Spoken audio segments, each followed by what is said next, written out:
play more dust born. Unstoppable force, strength pure and divine. Sexy and funny and truly sublime. Gaining pride with a heart fierce and true. Streaming his glory for all to view. Dash attack, surging like a star. Braving the trials, bearing the scars. Hero of gamers, rally or fight. Shatter the gloom, a warrior of light.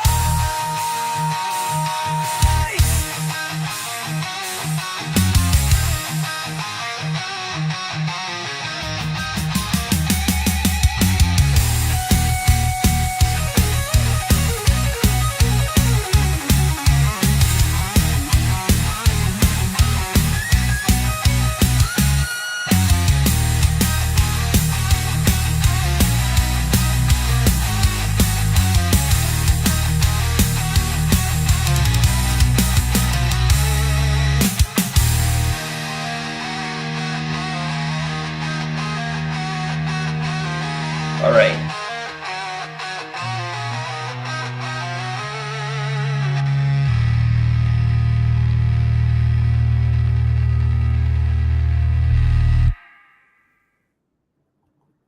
It's trying to get rid of it. All right. Yeah, I think that's. Oh, shit. Yeah. How do I? Shit. Okay. Oh, shit. Oh.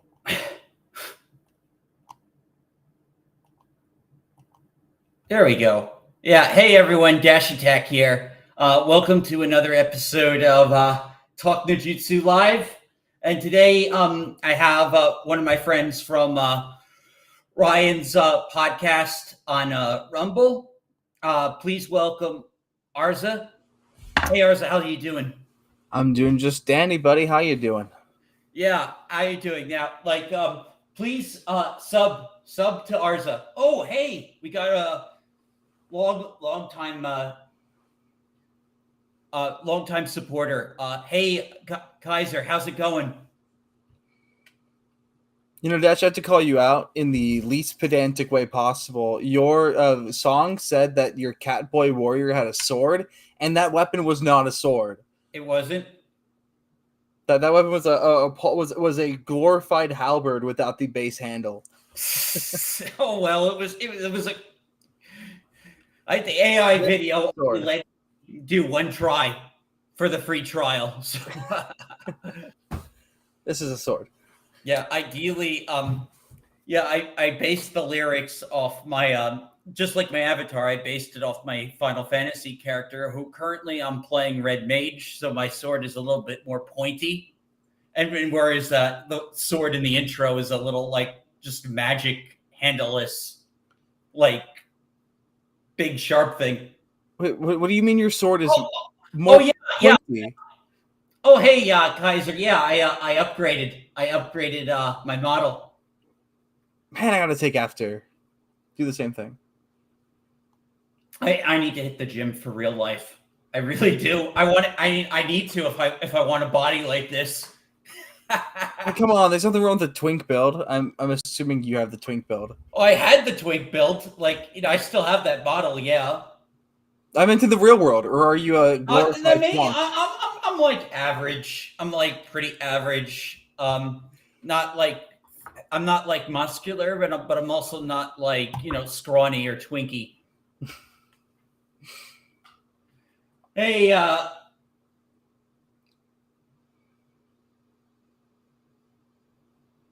hey, Kenneth, how's it going? Yeah, vampire. Yeah, like my new fantasy outfit makes me look like a vampire. Though I can't take off the shirt. It's supposed to show my my abs. It's supposed to like be like like those bikini armors like the girls wear. It's kind of like impractical like that. It just doesn't protect anything. Look, now you're just reminding me of Ryder from Fate Zero, which is the only good thing in the Fate franchise. And hey, he was awesome. I don't care. Yeah. Show me the abs and the cloak. It's fine. Yeah, I've watched a little bit of Fate, but like, there's just so many fucking spin-offs. It's just like, I where do got I you pick handled. it back up? You watch Fate Zero and then you stop because Fate Zero is a prequel made by a different studio that has nothing to do with Fate other than it being a prequel. I Like think I think Fate Stay was the one I pretty much. that's what most people start with, and that's one based on the visual novel. Fate Zero is not based on any of the pre-existing texts or the visual novel or manga or anything like that. It's just like some guy's idea of a story about straight up philosophy. It's just a philosophy debate in anime form with some people fighting with swords. That sounds actually cool and substantive, other than like all the like cash grab like spin-offs that. We're just gonna use Saber again. And this one series is actually cool because it's the first time we meet her and she's like completely taken aback by the world. And we get to see her experience the real world now that she is in modern day setting. And it's entirely based around the debate of what is okay to sacrifice. Because like the main character, his whole mentality is everything is okay to sacrifice if it means we will receive peace, including his loved ones. Oh, I guess looks like we found our first topic. Kenneth says, I'm fine, Dash. I'm just worried about the age verification shenanigans that Censor Tube is rolling on August 13th. Yeah, hopefully the AI is smart enough to know I am not a teenager. Even though I completely act like one online. They should look at like, we don't like what you're watching, so we're going to recommend Cocomelon instead. Too much gender critical stuff. Go watch the kitty stuff for a bit and come back when you're nicer. Yeah. So I'm going to show everyone what you showed me. I'm going to select. Okay, so it's up on the screen. Yeah. Oh. So let's see. I'm gonna. This is the hard thing with Restream, getting the thing bigger. Okay, that looks good, I guess. We're a bit small. Getting things bigger, but I guess being on this show is changing that. Yeah, so maybe we'll just go full screen for a bit. Nope, that makes it even smaller. Everyone else, you guys can zoom in on our behalf. No, here I'll zoom. I'll maximize. Oh man, I'm so incompetent. Can you zoom in on your really? end? Is this really? That's what she said. Yes. Yeah. Anyway, yeah. This should be fine enough. So apparently the UK is hiring Instagram influencers to promote and shill their new V for Vendetta authoritarian laws. Ofcom are paying influencers to spread propaganda about the Online Safety Act in the UK. Orwell's 1984 isn't just here, it's in full motion. Paid advertisement. Now, what's really funny about this is it's UK's own laws that are actually forcing them to disclose that this is an advertisement. Usually when it's an advertisement, you don't always have to disclose that it is one unless you want to violate some law. So their own Orwellian laws are getting in the way of their other Orwellian laws. Yeah. It's pretty funny. Let's see. Gen 6, it's going back to Fate. Says Fate Grand Order Low Belt arc is basically Kursaga's philosophy for 7 arcs straight. Just say. I have no context. No, I tried watching some other Fate stuff after watching Fate Zero for like 5 times. I'm like, this is terrible, and I'm just gonna go back to watching Fate Zero again because it's funny, so much better. But yeah, like it's crazy. Rumble might possibly get banned. A bunch of people who are clearly adults can't even see basic things. Like I hear like even some like assault survivors got their testimonies censored on X because of this bullshit. Like, hell, even fucking Spotify and Well, they had to censor Spotify because you've got the true crime stuff and you've got Joe Rogan. They've got to Yep. make sure you can't access that if you're at an impressionable age. And to the UK, an impressionable age is all of them. You are never be old enough for this kind of stuff because, unfortunately, logic is pervasive and will come true if you see it. yeah, it's crap.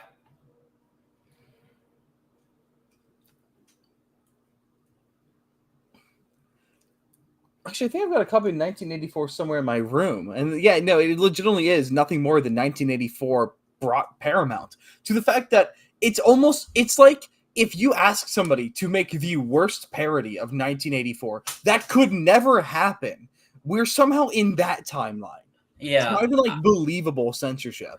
I know I have the V for Vendetta graphic novel like somewhere either in my parents' place or possibly here in my apartment, most likely at my parents' place if it still had it. But I actually prefer the movie over the Alan Moore's commie gobbledygook.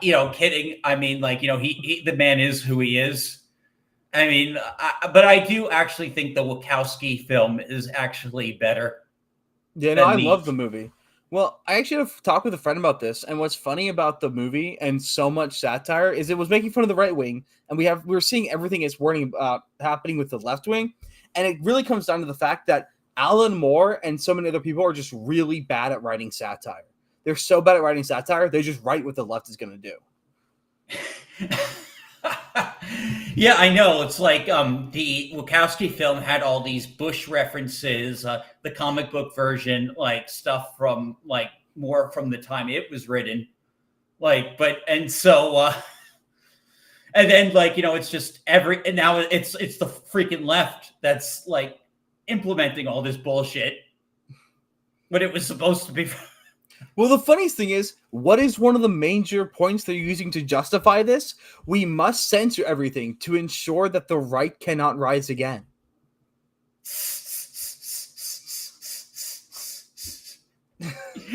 They're using their own twisted logic to do what they said we were going to do. The slippery slope is made by people trying to avoid the slippery slope. It's irony upon irony, and oh my god, it's hang on, I just needed it's unfucking believable. Yeah. So let's see. It's gonna be hard to look on information on this topic, but yeah, definitely pretty crazy that the. Yes, we'll look at some of a lot of these people need to be sued for undermining people's rights to browse the internet without government breathing down their necks. Wonderful irony. And reign of terror. He's talking about something.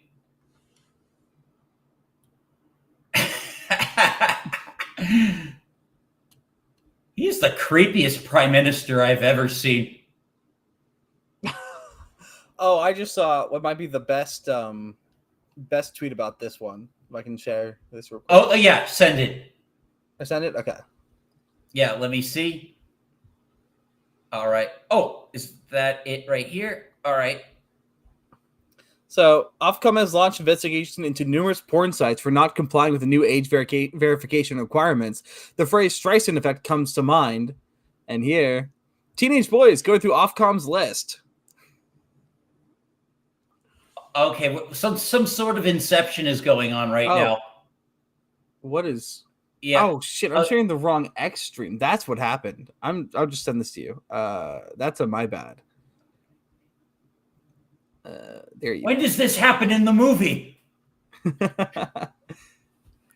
No, yes, I had X on another monitor, and I have X on this one. I'm sharing from one X, and I forgot which X tab to look for, so I shared the one that's showing the stream.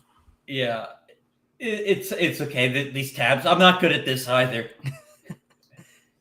Maybe like when you start like doing your own shows at some point.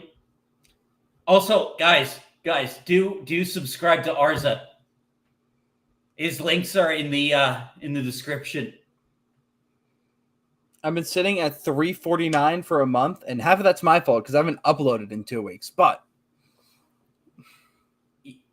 well, yeah, I assume depending on how the UK election system is done, that like there's going to be a big effort to try and repeal this thing. But I think there's also going to be a big effort to keep it in place because once you give the government this much power, they rarely ever try and let it go. Just look at the Patriot Act. well, I mean, another nice thing is, well, we're never going to win an election. Well, not we, because Or we're they. Americans. We're the right people. But the moral, upstanding citizens of the UK will never win another election when you just simply look at the population. When you've replaced a third of your population with a Muslim voting base, you are now finding yourself in a place where they will first abuse your sympathy and vote for one that they want in power, and then they will take advantage of that sympathy and vote themselves in power because they'll have such a large voting bloc. Yeah. It's crazy. You know, and that's why Ryan was like kicked off of YouTube for for being a little bit like on the extreme side. But, considering where he lives, it's no wonder he got like that in the first place. Yeah, I mean, the funny thing is, extremism is bred through censorship and through force. You aren't going to become an extremist by just scrolling on Twitter and being on YouTube and whatnot. But when you get told you can't say this, you can't think that, or we're going to silence you, you're going to start asking questions, and you're going to ask the wrong questions. And when you do, they're going to come for you. They're going to ban you. And then you're going to just think, oh, if that's the question I can't ask, that's the question I must investigate. And you will become fully convinced of that pathway. Yeah. Hey, Galaxy, how's it going? Yeah, we got it. Galaxy and Rumble saying hi to us. Yeah, it is crazy. I'm honestly as an American, this stuff really does baffle me. Just like what's going on, and I know Jensek is from Ireland, so he's very close by. I do believe. Well, the funny thing is, and with Ireland especially, it was only 40 years ago when the UK had some extreme censorship laws for the right. I mean, Monty Python was barred from entering, I think it was Ireland, either Ireland or Scotland. They were not legally allowed to enter, else they would go to jail for blasphemy violations. Yeah, I know Ireland's like completely different. I'm like 90% Irish, by the way. I have a pretty high amount of Irish too. My last name is actually Irish. It's Yeah, let's see, I don't want to give too many clues about my last name. Yeah, me neither. That was close. Yeah, I was at the same thing. Like, I'm an anonymous person. I have to remember I'm anonymous. Yeah, but you still show your face, though. Well, that's because I would be depriving the world of this showmaker if I did. Nice. Yeah. I don't think I'm too bad looking in real life, too. But, I got to keep the VTuber code. Plus, No, what you have to do, and what more VTubers should do, is they just need to get like a hyper-realistic scan of their face and put that on an avatar. So oh, God, that's awful. Like The Last of Us 2 level, or like Death Stranding level camera work, and just put that on an avatar. But everyone's sick of those types of graphics. I did a whole video on this. Yeah, but imagine how funny it'd be to have a VTuber with realistic graphics. Oh man, like I'll just look like a PS5 character. I mean, don't worry. It's the worst stage of graphics. Like this back here is peak graphics. Yeah, where everything is a little. Where are her guts? Yeah, so that's kind of like why I made my video yesterday, because people were saying like they were watching the Nintendo Switch Direct, which we're going to talk about in a bit, and talking about the Square Enix 2.5e games, like Octopath Traveler and this new Adventure of Elliot.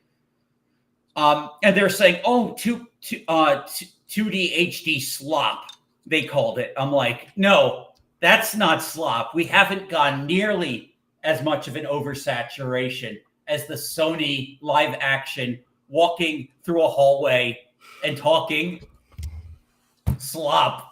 Look, live action games were cool when Remedy Studios released Quantum Break because it was brand new. They released a TV show that went along with the game, and choices you made in the game and it was changed like the TV show. They wanted to take that concept further. Like, I'm a big Remedy fan. I'm still am, even with their current reputation. The only thing keeping me with Remedy is I love the band Poets of the Fall, who has done music for almost every single one of their games. Oh yeah, absolutely. Yeah, so I did. I actually mentioned this. It wasn't Sweet Baby Ink that kept me from Alan Wake 2. It was the fact they didn't have physical, and I was a big Alan Wake fan. So I did eventually get it, and so I have caught up on the Alan Wake series. Just gotta wait another 10 years for the third game. Oh man, I pre-ordered Alan Wake 2 full deluxe version, so $80 down the drain, 2 epic games, and then I was so miffed about how bad it looked. I didn't even care about the Sweet Baby and stuff. I just cared it looked like shit. That I haven't played I installed the game. It sat on my hard drive for 6 months before I deleted it, and I haven't even listened to the Poets of the Fall song. How do you give me? It's really good. It's really fucking good. The song is really good. I'm sure it is because it's Poets of the Fall.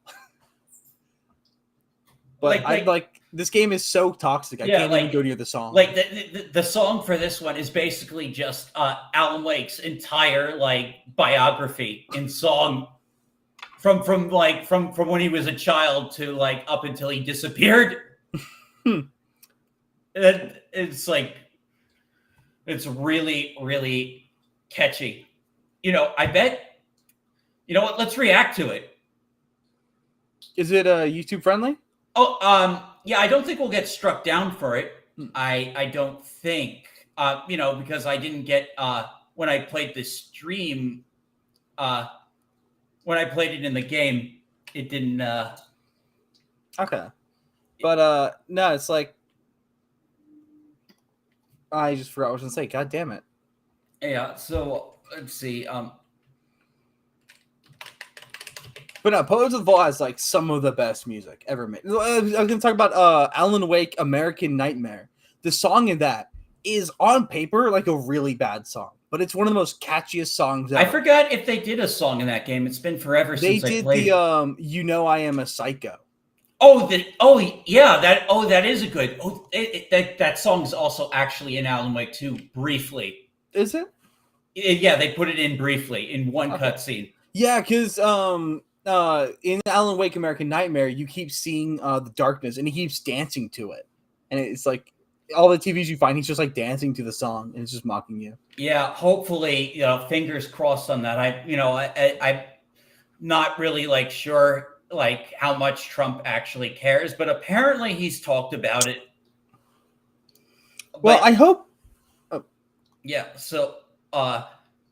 Yeah, I got it. So I decided they have a pure music video for the normies, but I think now let's watch the actual gameplay version of it because it's a lot different. It's okay. We just got to get through this ad. Oh, you're not using Brave Dash? Nah. Upgrade to the new Galaxy Z Fold 7. Where do you eat when everything sounds good? We know a place. Try because the Brave browser has a built-in incredibly powerful ad block.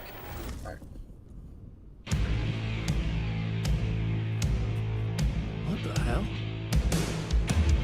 From what I've gathered, you grew up nice and sheltered with mama's pretty stories and your own made-up fury. And mama gave me a magic clicker. Well, yes, I think it's true and fair to say.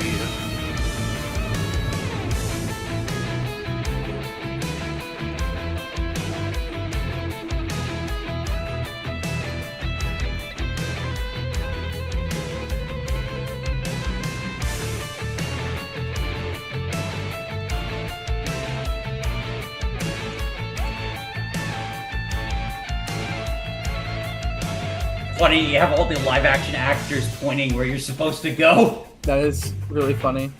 It's the one guy from Supergirl. It's Martian Manhunter.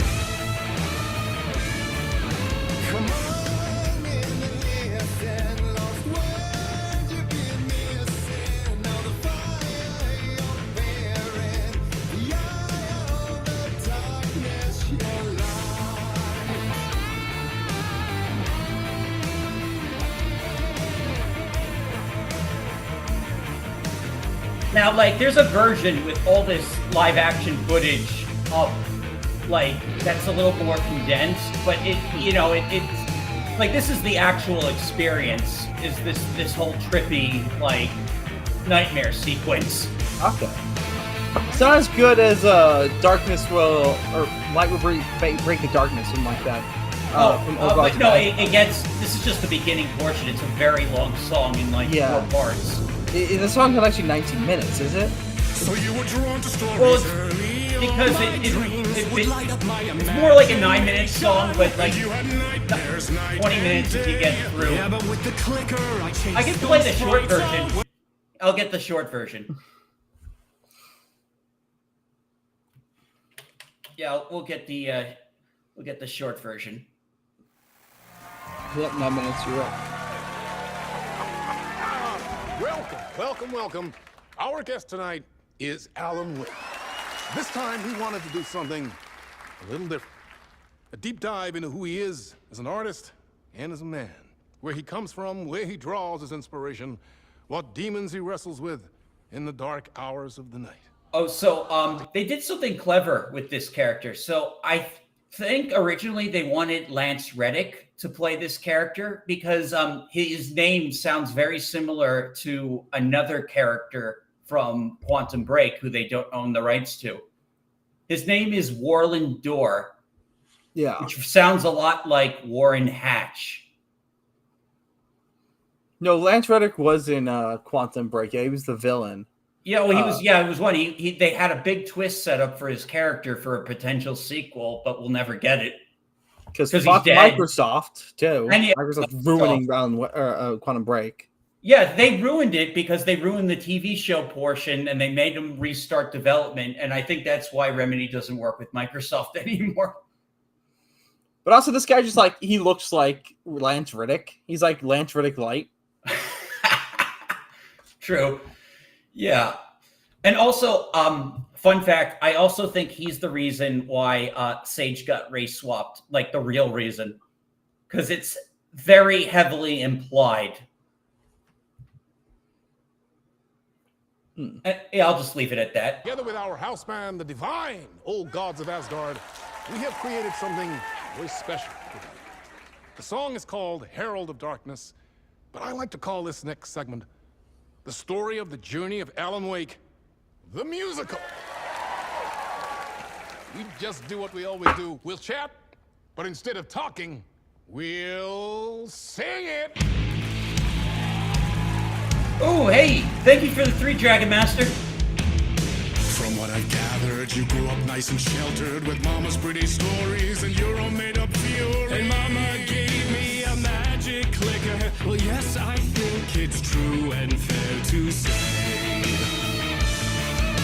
Come on in and listen, lost words you've been missing. Now the fire you're bearing, the eye of the darkness, your light. So you were drawn to stories early on. My dreams would light up my imagination. And you had nightmares night and day. Yeah, but with the clicker, I chased those frights away. Ooh, you, so true. So here is a clue of hope to remember. Visions, they come true. Bend the light switch to.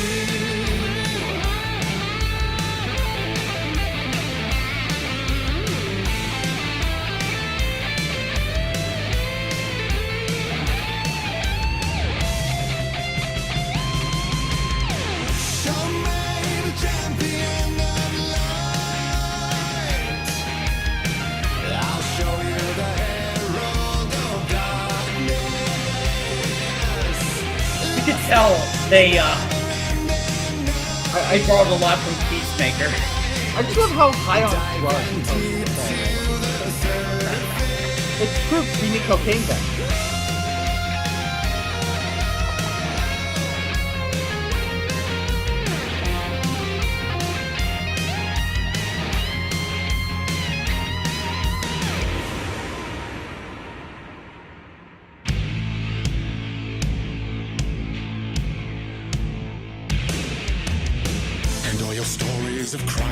thrillers of hard-boiled killers became bestsellers.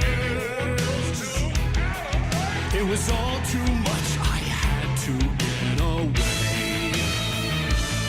The story's the end, all a piece of true fiction. They mean endless in the face of creation.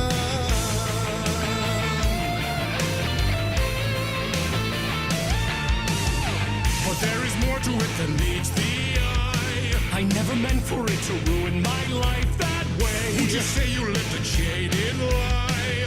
Dark shades could never save the day. So sad, but true.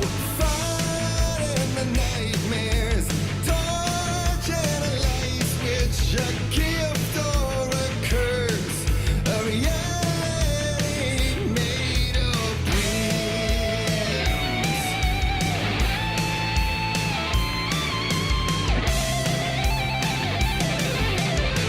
Show me the champion of light. I'll show you the herald of darkness. Lost in the never-ending night. Diving deep to the surface.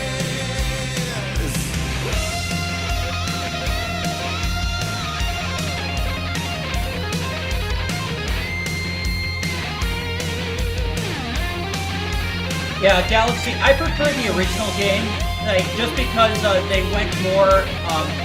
It was more linear. Like the Alan Wake 2 has a lot of bloat, and the difficulty is a little bit. Also, the Taken don't seem to like disappear when you shoot them into lampposts. Like you could kill them in creative ways in the original game, but the bodies also don't disappear this time around, so it's gorier. She's actually killing people? I don't know. They just don't disappear. Write a new story like Tom's ain't before him, and maybe they'd be happy once again. Girl, they're still possessed. One shot, one more chance for him to save their marriage away from the city, a romantic getaway. Oh, this is my favorite part coming up.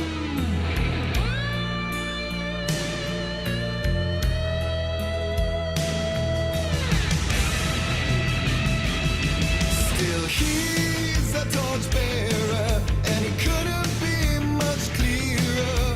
A war needs its warrior, true and right. The darkness Like just like the gameplay. Just as stiff too. hostage, had he seen her drowning, would have saved her from the darkness of the lake. Yeah, this is going over the events of the first game.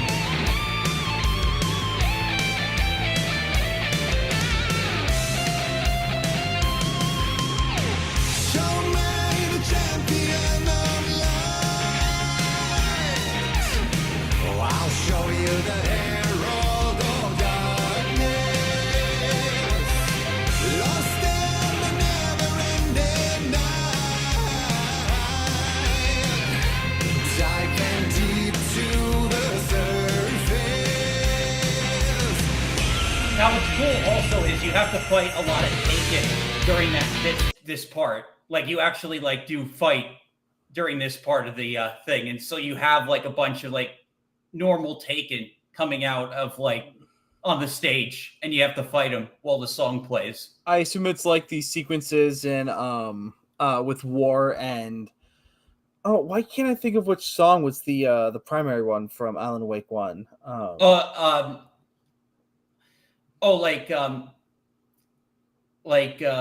Children of the Elder Gods. Yeah, so when War plays, you're stuck in that little cabin and you got to fend off Taken rushing in there. When Children of the Elder Gods plays, you're on that giant stage and you're given unlimited ammo and unlimited flares, and it's the really cool sequence. I suppose Yeah. like that. Yeah. Well, you have to like travel through it. You still have to move. Yeah.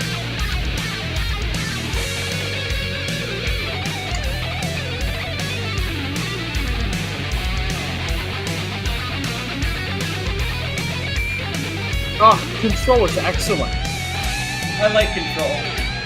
It took some time getting used to, but I eventually did like it.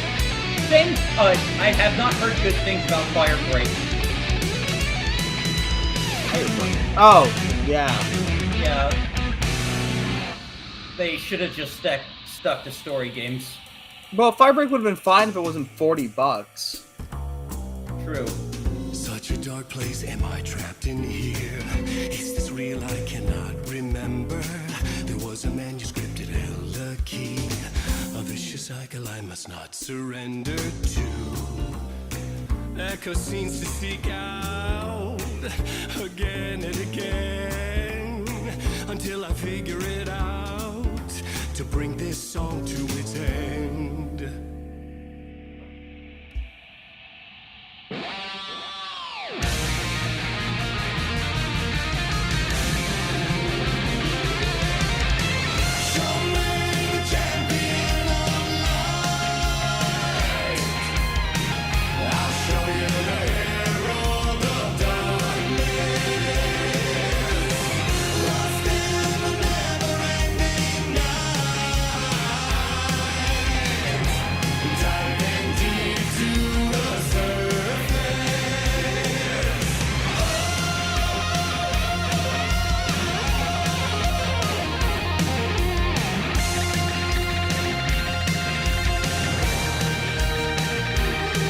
Oh, I think they'll do that eventually.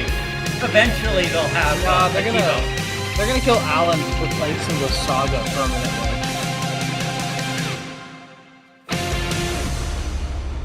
Nah, Well- Alan's still alive at the end of the game. For Like, now. For now. Yeah. No, Leaving- it's like it seemed like they killed him, but no, he's actually still alive because it's a loop. Yeah. But leave it to Poets of the Fall or All Gods of Asgard, which, by the way, if you look on like Spotify, the Poets of the Fall songs they did for these games don't show up under Poets of the Fall. You actually have to search Old Gods of Asgard. To get them. Really? They're only under Old Gods of Asgard. They've been on Spotify this whole time, and they're just really hard to find for no reason. Yeah, they're really good songs. Like all the songs they do for Remedy are really good. Didn't they kill him in the DLC? No. They. You see, people misunderstand the ending. So, like, yeah. Do you mind if I spoil? Go ahead. Okay, so in the ending, Saga, shoots he lets Mr. Scratch, who's possessing Casey, possesses Alan again, and then Saga shoots him with the magic light bullet. But then, the sequence starts over again, and then you find out that Alice did not yeet herself because there was this part where you think Alice actually yeeted herself because Mr. Scratch drove her insane. And it turns out she actually has been back in the dark place the whole time trying to get Alan back because she remembered everything eventually. And she I guess she came back and she's trying to get him out. Oh, so you're saying that they're setting up so they can replace Alan Wake with Alice? Maybe you'll play as Alice in the third game and Alan. Maybe you'll play as Alice in the third game, but then it'll both be in the dark place because they're both trapped there. Now, there is one small issue I did notice with this song. The chorus part, beginning of the chorus, where they the very simple one. I can't do the tune off the top of my head, but the tone progression is almost identical. Just the last note is different to that of the musical production of Five Nights at Freddy's starring Markiplier. In the song, one of the songs, I think it's the Day 3 song or Day 2. There's a tone progression that's almost identical to that of this song, and I'm like, I don't know. People say they borrowed a lot from the Peacemaker intro, with just how trippy it is. I don't know if go that far because Post of the Fall has always done trippy. Like, have you seen the music video for Carnival of Rust or the No. music video for Lift? They're very trippy things. Post of the Fall has always done that. Yeah. But anyway, yeah. It's a fun sequence. Like, not a lot of combat except for that part when it talks about the Bright Falls stuff, but like mostly just walking from one set piece to another. And it's kind of like an intermission, but it was very popular, and they even like did this song at the the Joff Awards. Because Sam Lake's like trying to get in with that. If only he'd pick a better crowd. Yeah, I know. But it was maybe we could the game again. Game's funded. You gotta, like Ryan says, climb the greasy pole. Yeah, but how much? But what if it's too greasy? That's the thing. Or what if he starts buying it? Yeah, that too. How long do you play as Saga in the game? Well, you definitely do. So it's split up into different things. You play as Saga like a lot, and then like you do play as Alan for a bit, and their gameplay segments are like pretty different. Like I actually prefer Saga's gameplay a little bit more than Alan's, but even though I like Alan better as a character. But yeah, like so in Alan's stuff, it's more about puzzle solving and just not trying to get hit by these teleporting enemies that are just like all over the fucking place. They're always speeding up. They're just shadows, basically. Whereas like Saga actually gets to fight like traditional Taken more, but she doesn't get the flare gun. She gets more guns than Alan, but she doesn't get the best fucking weapon in the game. I never used the flare gun because I never wanted to run out. You didn't. Yeah, but yeah, the flare gun is a lifesaver, and it was a lifesaver in my playthrough too when I did use it, because like there is like a segment where you are back in the real world and you do play as Alan and you do have access to the flare gun, and it's almost like the original game, and it almost makes you like, and the game like tries to like remind you, hey, remember Alan Wake 1? Remember the far better game that you probably wish we were playing right now? But yeah, like that flare gun fucking saved my ass. It like killed so many of them. So many I could never kill as Saga. So yeah, Alan still gets the fucking flare gun. Flare gun is OP as fuck. Well, gets rid of all the darkness in one area. It's not that good. It's okay. Yeah, I know. It's just so awesome because, like, it wouldn't do anything it wouldn't really do as much damage to normal human beings as it does to Taken. I know, you got to reload. It's really, you might as well just use everything else instead of reloading. Oh, that still happens. That is still like a very big annoyance for both characters is the light drain. But what's cool is Saga can find parts of Alan's manuscript, torn pages, and they actually give her buffs, and you actually get manuscript pages of like Alan explaining what those buffs are. So like he's basically like helping her, like from his side, essentially. Who knows? But you have to find the pages in the Alex Casey lunchboxes. There's lunchboxes that are actually being left behind by Rose, the waitress, of course. She's leaving them behind for you to find in the woods. But knows, maybe one day I'll play it, but the only time I've ever used anything from that bundle is my friend forced me to play Fortnite with him. And apparently, because I pre-ordered it, I got the Alan Wake skin for free. Yeah, yeah, it's a mess skin, but I bought that one on my own. I refuse to get anything from Epic like that's not Fortnite, just because like how they basically went like their pretentious war campaign against Steam really turned me off.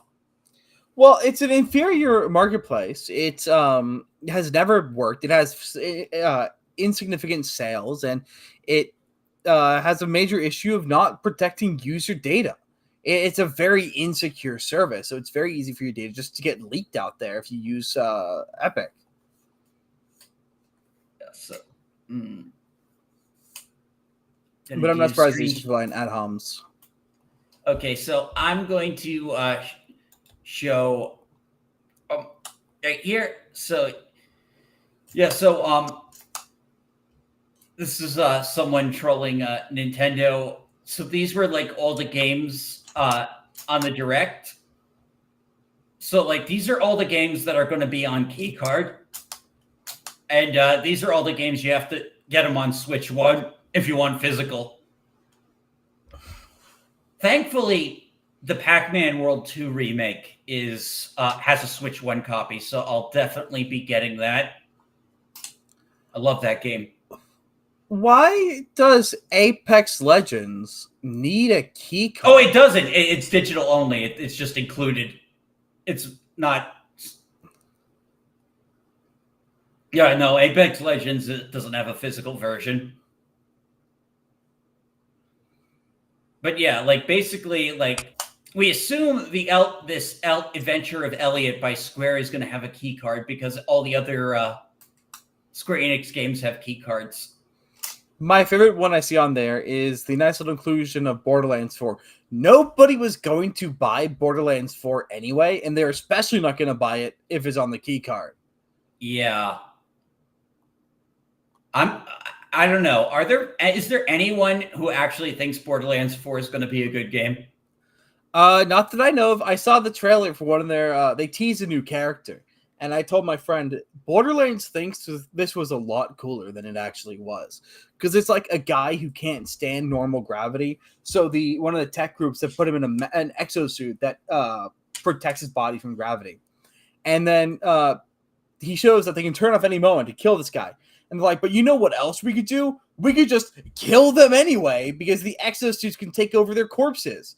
So he shows the exosuit saving this guy's life and then just tries to kill him 5 minutes later for no reason. It's one of the total Reddit so humor. bad. Oh, do you know that bitch Jamie Markey is actually on the writing team? You know, the person who ruined Dragon Maid? I did not, but I'm not shocked in the slightest bit. These people like to fail upwards. And but yeah, Randy Pritchford's gonna have a huge surprise when he finds out that yelling at people that his Sega Genesis games cost $80 back in the 1980s, but don't anymore. Yeah, he's gonna find nobody's willing to put up with his bullshit because he's especially when there's so many other like better, cheaper games. Like you can get like the Pac-Man. The Pac-Man World remake is like going to only be like $30-$40. And that is a good freaking deal. I'm sure the original was $60 when it was on the GameCube. Who knows? I'm sure it's not $60 anymore. You know, I can actually take a look how much the original Pac-Man World. So Pac-Man World. You know, so I've got my GameCube, and I go to a store called Half Price Books. It's a used bookstore where they sell used electronics, and they had a copy of Tetris World for the GameCube. I'm like, oh, cool. Let me get a game so I have something other than Soul Calibur 2 to play on my GameCube. It's a $20 game to just play Tetris. I'm not paying $20 to play Tetris on a 30-year or on a console that's older than I am. Oh, isn't this weird? So apparently the PS2 version is like $8, but the GameCube version is like almost $100. That's actually apparently a really big issue with a lot of GameCube games. They had a GameCube game there. I forget what it's like, Mecha something, and it was $8 for the PS2 version, and it was $100 for the GameCube version. I guess a lot of GameCube games were just rare. It's like there's one Mortal Kombat game. I think it's Deadly Alliance that is cheap on everything except the GameCube. But Deception is really cheap on the GameCube and kind of high on everything else. I apologize. I'm going to be right back. Sorry. Oh yeah, sure. I'll just carry. All right, so I'll try and get screen.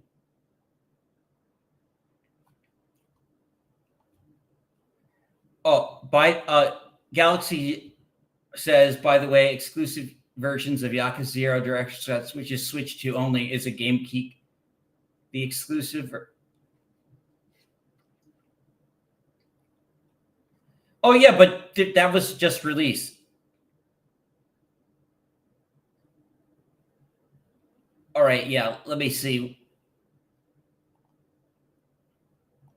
Yeah, replace screen.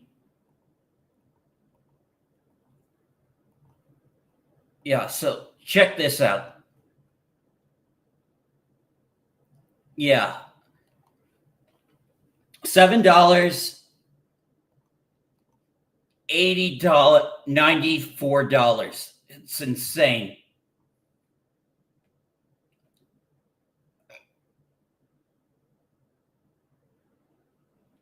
Whew, there's an Xbox version. It's only $6.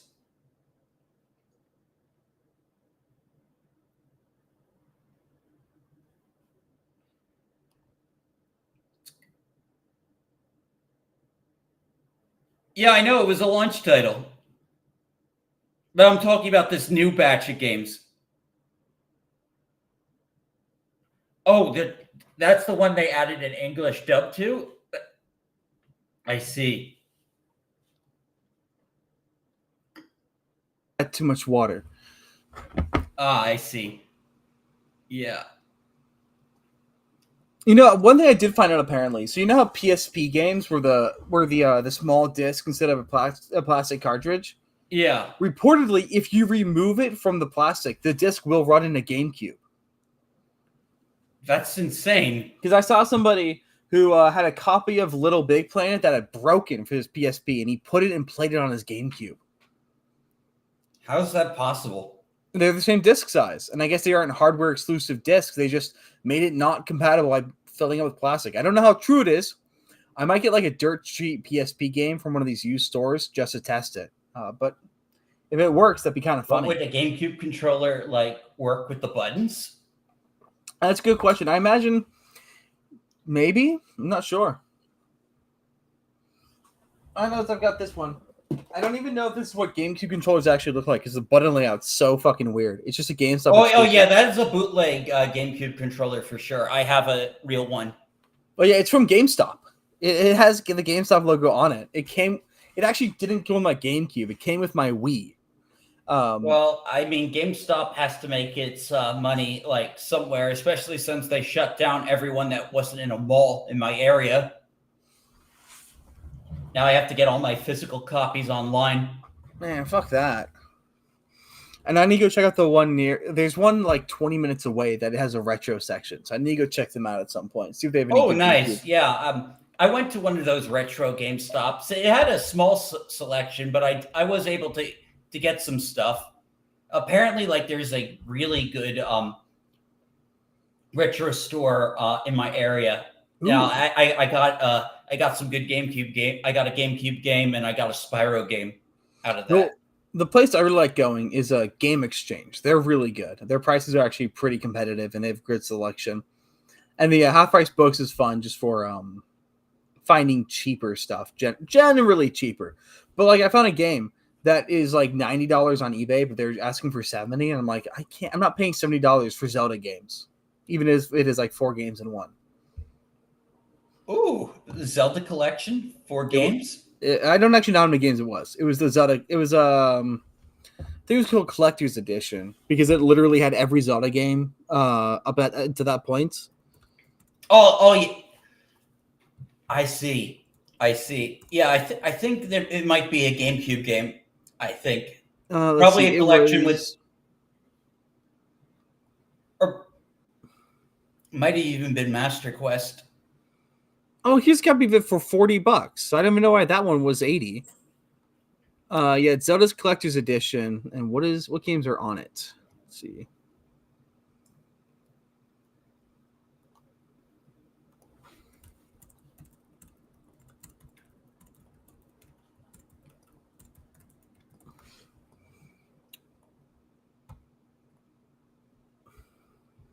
Yeah, so I know everyone's going to want us to get into this. Oh, what are you? Getting rid of the edges. I'm trying to make it bigger. There we go. See, I found a way. You zooming in? Yeah, no, it's a thing in the it's an option within Restream Studios. So this was their excuse. Okay, I'll read. Clarifying recent headlines on gaming content. MasterCard has not evaluated any game or required restrictions of any activity on games creators, sites, and platforms, contrary to media reports and allegations. Our payment network follows standard bases on the rule of law. Put simply, we allow all lawful purchases on our network. At the same time, we require merchants and have appropriate controls to ensure MasterCards cannot be used to unlawfully purchase, including illegal adult content. Community note, bitches. Both Steam and Ichi have stated their removal of adult content came from pressure by payment processors, including MasterCard. Furthermore, MasterCard and other payment processors have documented history of refusing services to Japanese retailers over illegal adult content.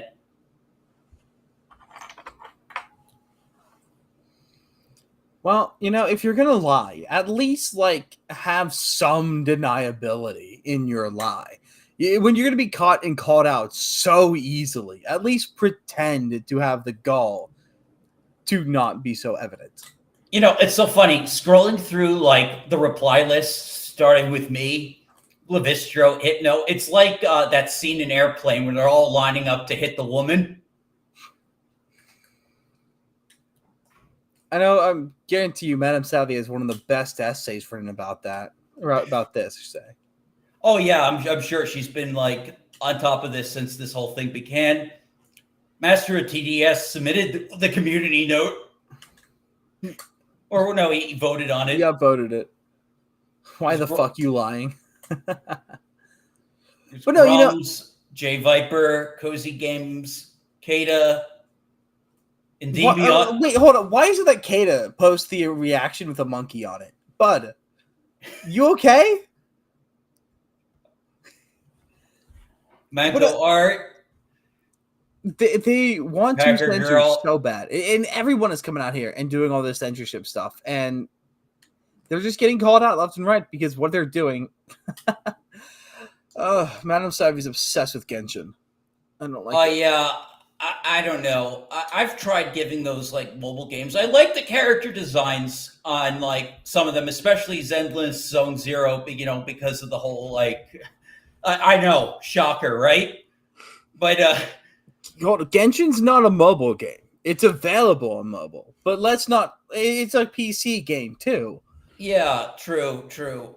Also, fuck this goddamn twink, Venti, because he's voiced by a girl, so it took me way too long to tell if it was supposed to be a male or female character.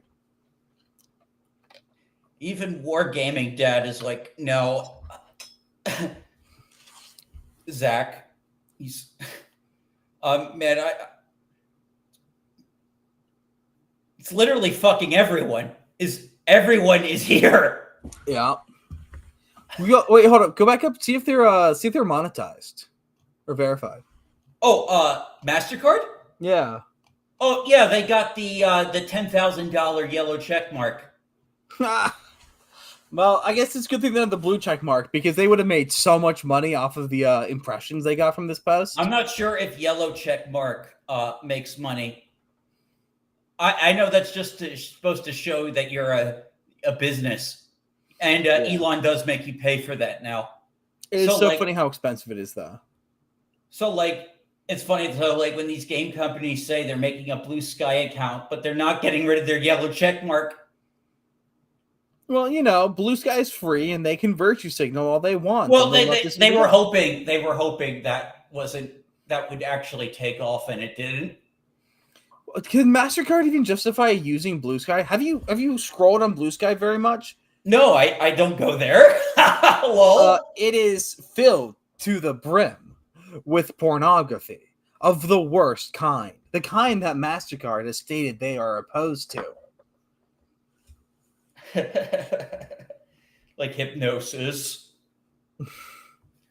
There are far worse ones on there than just the hypnosis. Oh, I can only imagine. Like it's probably where all the diaper furries hang out. Ugh.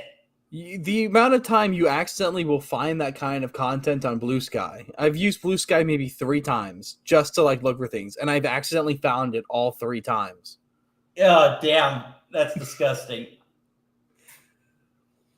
And everyone, somebody suggested if you look up the tag vibe, you'll find the funniest things. I was on the Whiskey Capitalist, and he does a segment every once in a while where he does his undercover Blue Sky, where he posts really outrageous things as if he can get leftists to agree with them. And he recommended looking up vibe, and so I looked up vibe, and it was only diapers. I'm like, it was nothing but. Oh man. Ugh. And worst of all, they were all ugly. If you're gonna do that, at least have the audacity to be attractive.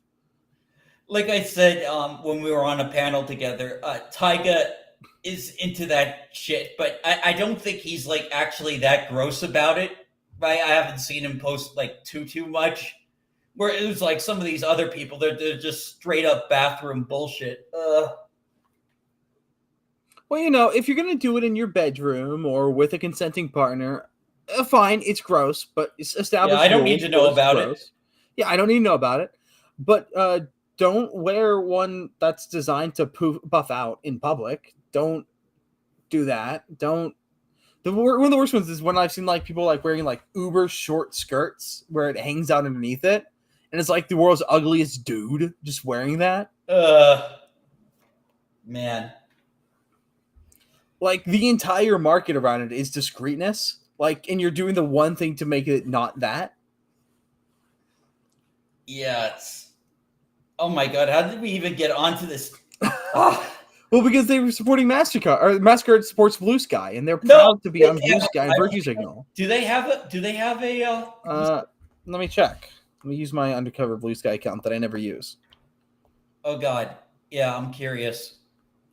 No, I'm not. I know most companies don't. I know one of the blue hand whales that works at Square Enix America forced the company to make one because they really wanted it to take off. MasterCard, in fact, does not. Holy shit, Yeah. MasterCard. It's actually nothing but gay people protesting MasterCard. Yeah, they've pissed everyone off. They pissed everyone off because they overreached. And yeah, I told those people they were going to get censored next. Oh, you thought there was only the straight stuff? No. Oh, now it's a problem. Oh, now you took my anime titties away.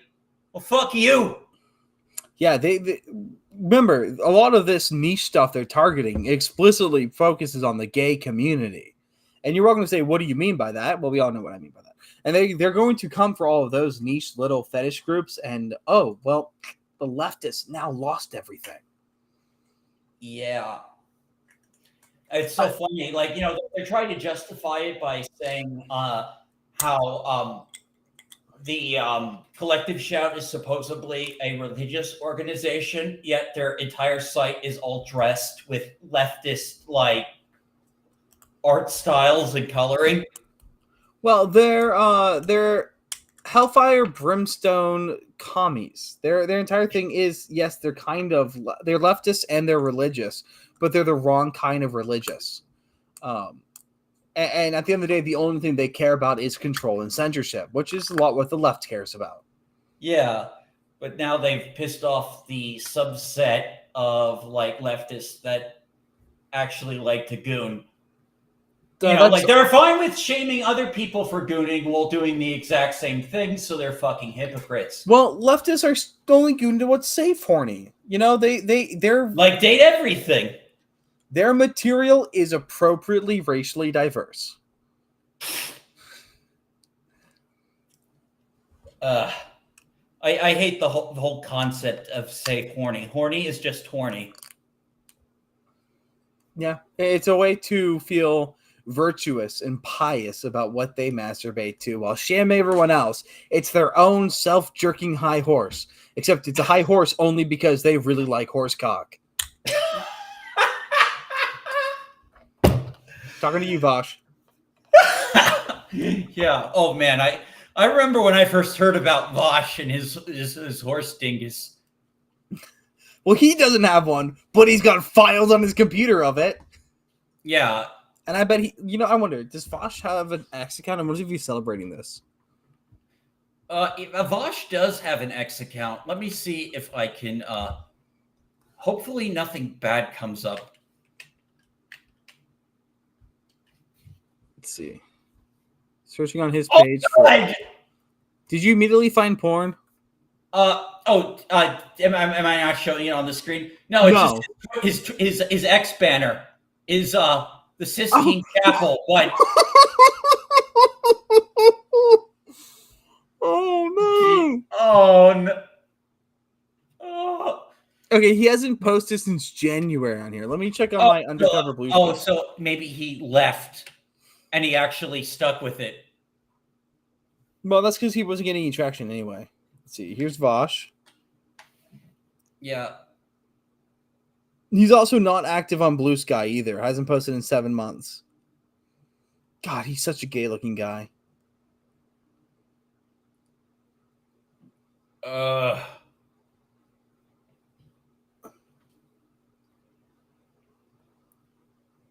Looking at all the people that actually. Oh my God! Victor? Why is Victor following him? Most of the videos from pictures of Vosh that were on there was him showing off his really ugly fits. Let's get out of Vosh's X. I wouldn't want to be inside Vosh's X. Imagine the viruses. It was just a meme I highlighted. Old nostalgia critic. And the funny thing is, they're raising the prices for the Nintendo Switch as if nobody's buying the old stuff. Yeah, nobody. I one of the reasons I bought a Switch 2 was because the old one was like 7 years old and was like, it was overheating by playing that Zelda Echoes of Wisdom game. It should not have been doing that. It should not have been overheating from that. Look, it was time to go. I'm gonna get Z Delta, I think it is, on the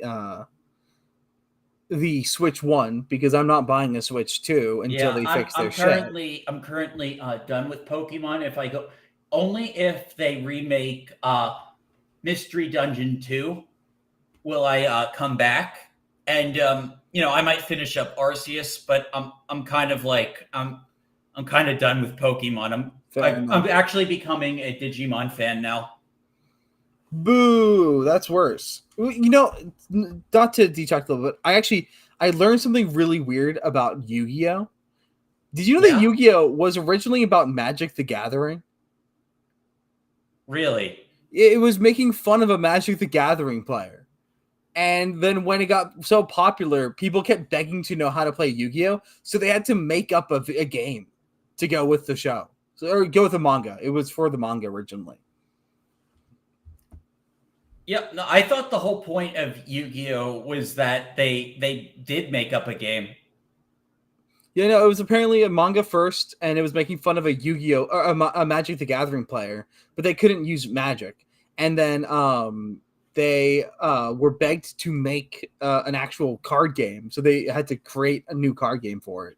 They came with that. And it was like one of the funnest card games ever. I prefer Yu-Gi-Oh to Magic, or at least old school Yu-Gi-Oh, which is why I got the Yu-Gi-Oh Classic collection. so I can just play old school Yu-Gi-Oh forever. Look, the fact that people have to make it explicit that you only play the first edition of Yu-Gi-Oh kind of proves it's not better than Magic the Gathering. Well, and the thing is, like, Konami introduced all these broken cards that they won't ban. Yeah, all I hear about is how bad the power creeping is. And that happened to Magic too. Magic's actually killed itself with its crossover sets. It's become full-on Fortnite, and most people have left.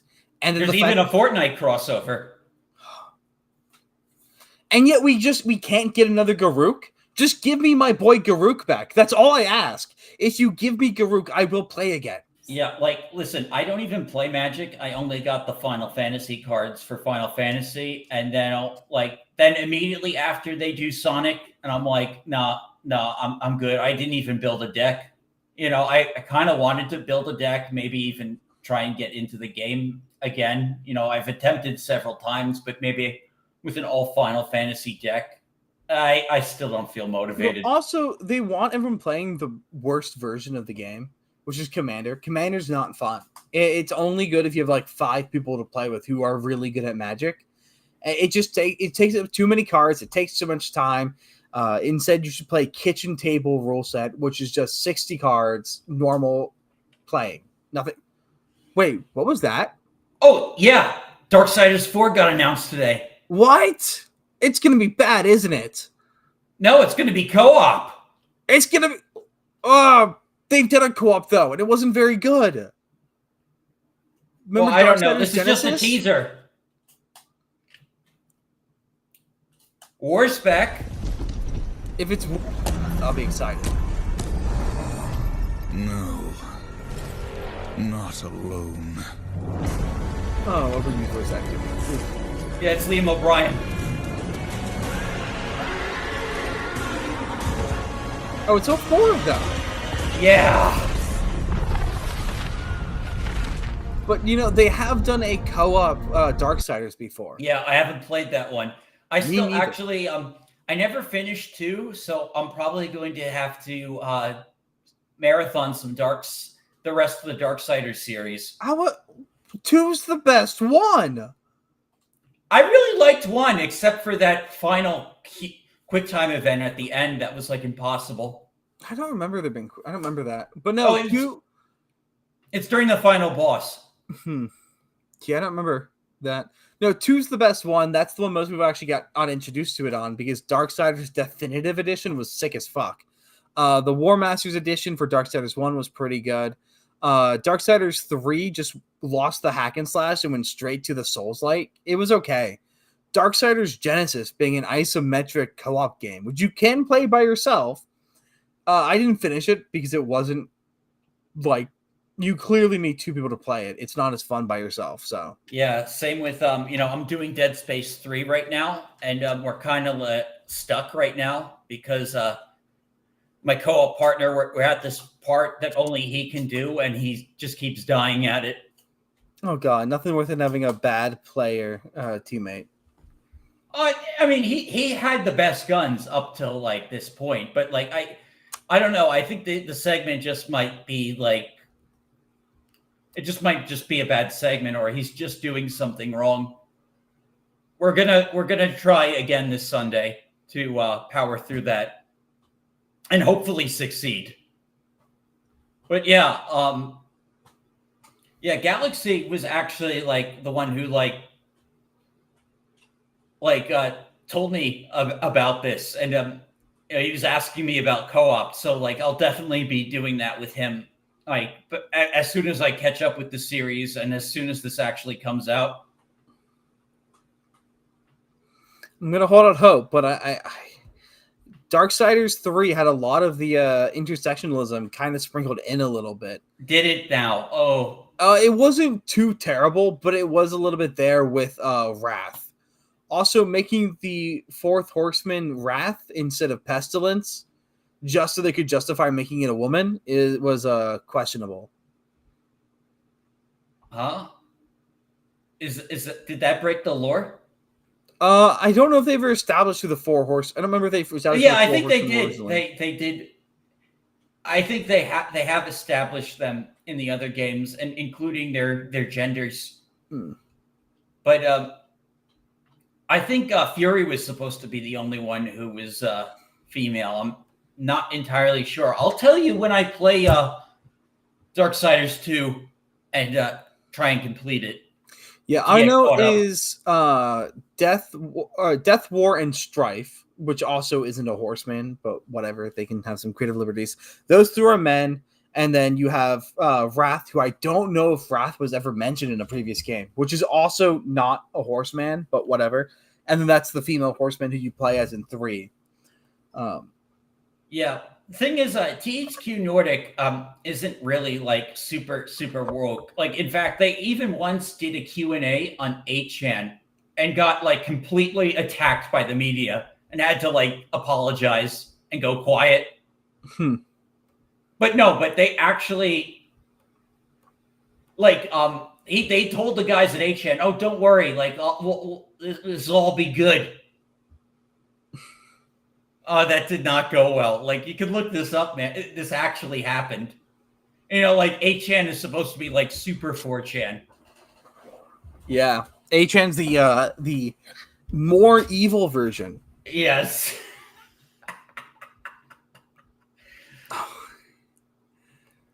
I'm sending you something that's kind of funny. I just saw on my X. Okay. Yeah, send it over. All right. Let me see. Waiting. Oh, where'd you send it? I sent it in DMs. Okay. Let me see. Okay.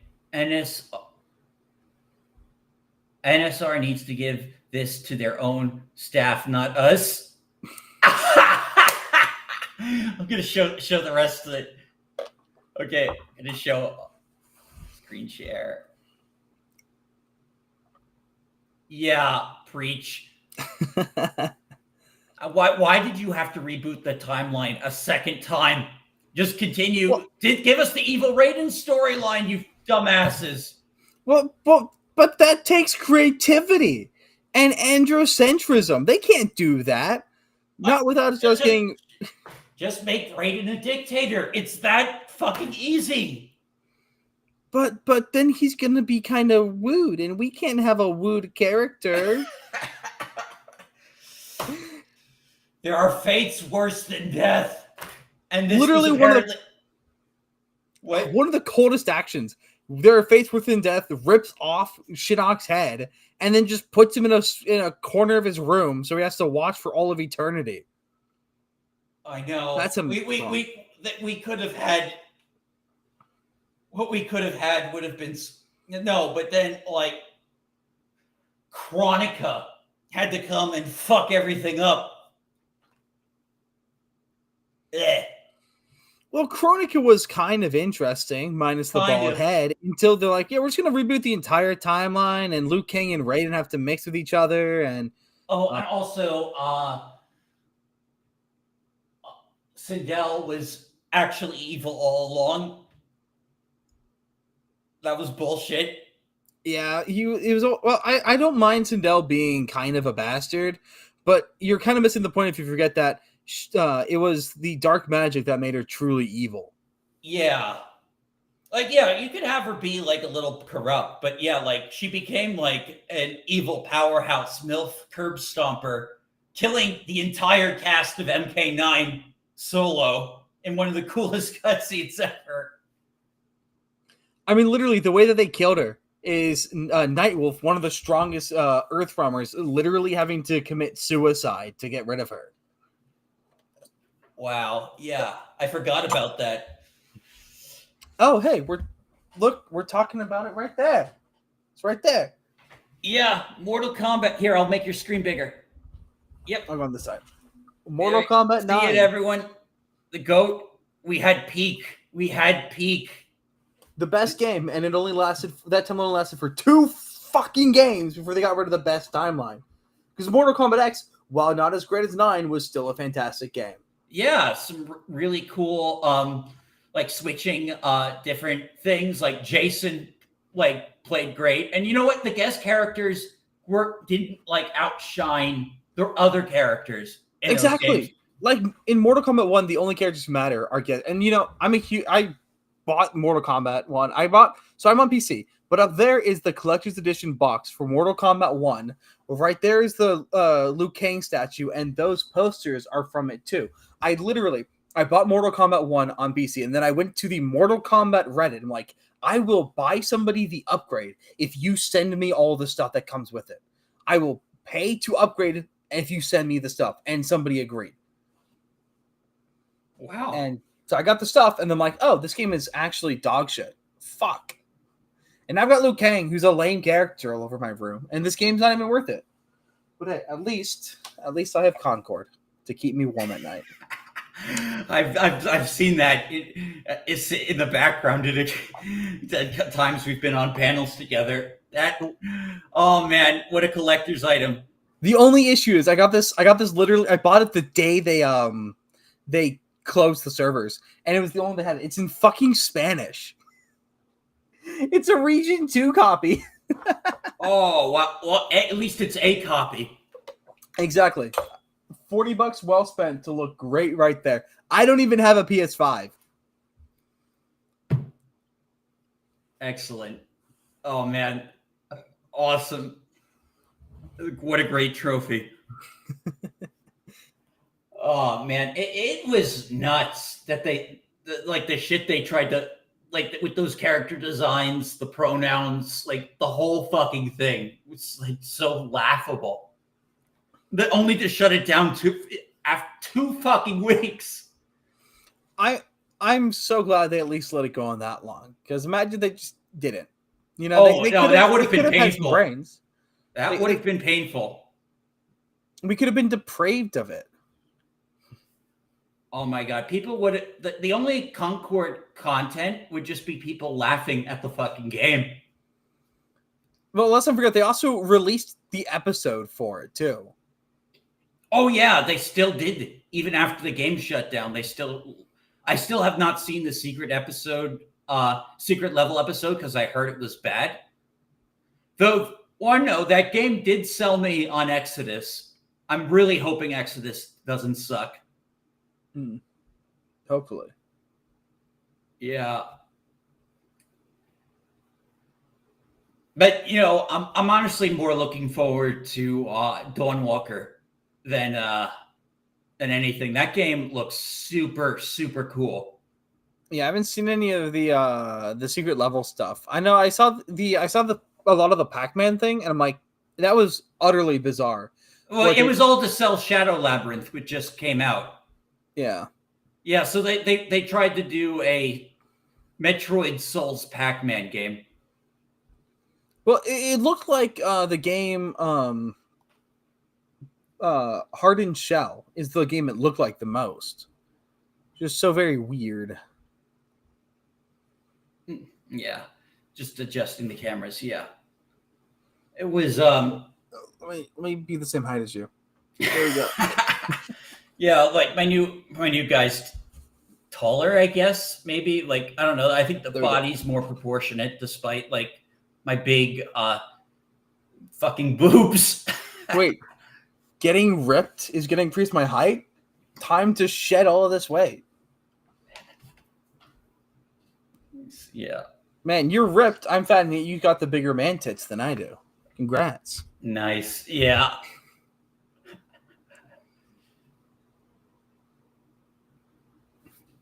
I don't know. I just thought it would be. I thought it would be hot, and I thought my audience would find it hot if I just had some man jiggle physics, because I saw some other VTubers had them.